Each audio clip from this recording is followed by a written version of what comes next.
Hi, it's Dwyer, gamblersadvisory.com, dwyervip.com, on Roku, Dwyer Boxing and Sports News. Remember, the opinion you should follow should be your own. Just consider this video to be a second opinion from a complete stranger online. You remember that recent heavyweight title fight we had? Tyson Fury against Vladimir Klitschko. Wasn't exactly a fight where a lot of punches landed. Didn't really have a lot of action, right? Vladimir Klitschko seemed to be in mothballs for about 11 of the 12 rounds, right? It wasn't until the 12th round that you really saw any real threat of something big happening. Well, you don't have to worry about that here.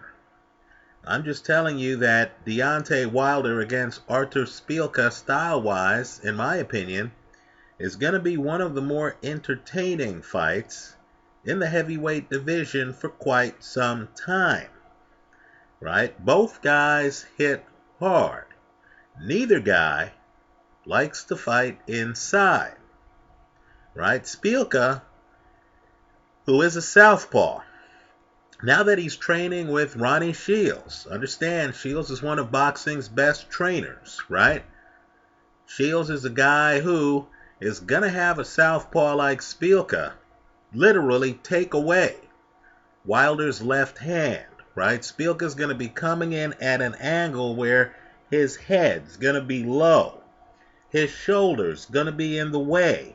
He's going to be too low and at too much of an angle for Wilder to land his lead left jab. Szpilka's also in tremendous shape, right? I've posted a video in my favorites folder here of Szpilka jumping rope with another Ronnie Shields client, Jermall Charlo. And you'll notice that Szpilka, the heavyweight, more than holds his own. Right? Szpilka, it's that kind of day, folks. Szpilka is in tremendous shape. I'm expecting a shootout of the highest order. My point to you is simply, I know Wilder is heavily favored, but I don't know who wins this fight. What I think I know, even though Szpilka went the distance with Tomas Ademic, is that since neither of these guys, and I mean it, neither of these guys is defensively blessed, since neither of these guys clinches a lot, they don't want to get that close to you where clinching's an issue.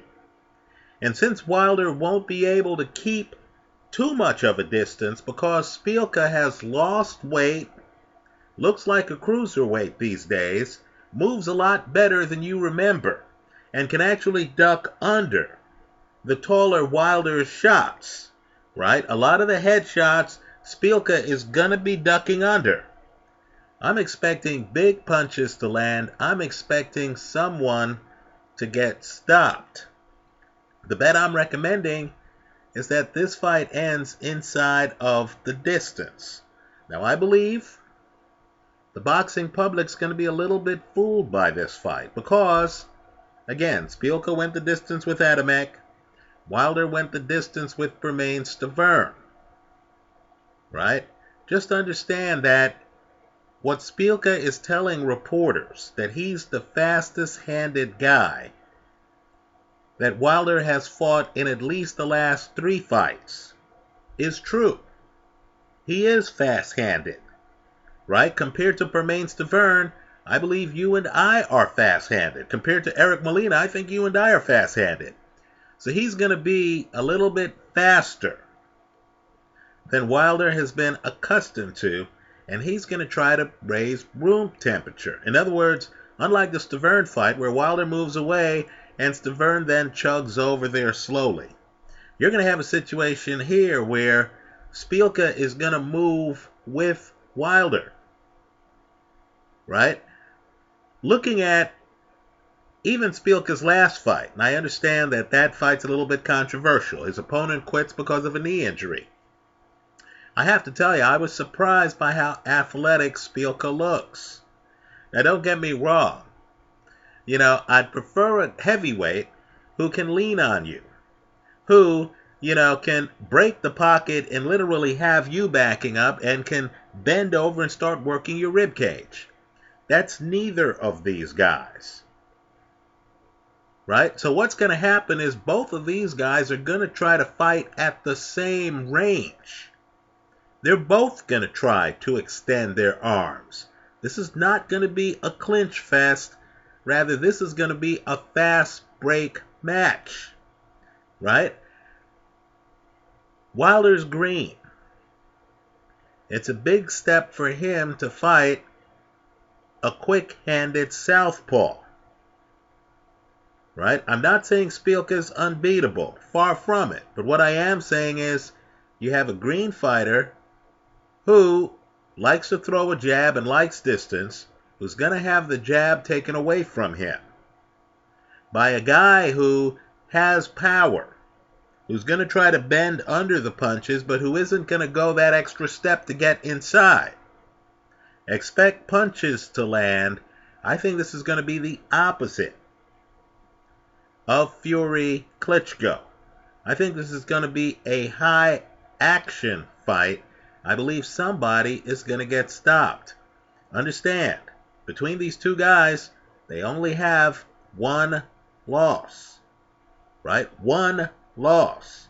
If Wilder gets badly hurt, I'm not sure if he has the survival skills.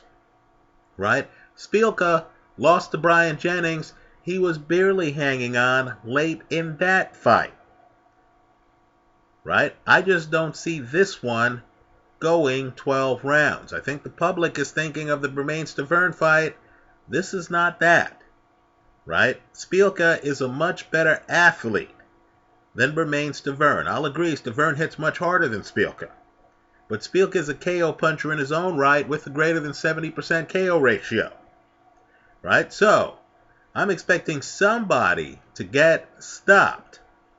The question for me is, if Szpilka finds that he can duck under Wilder's punches, does he then take the next step to try to smother Wilder inside, take him completely out of his game? Also, let me say this about Wilder. How many risks is he going to take? Right? Because Wilder has length. He has great ring coverage.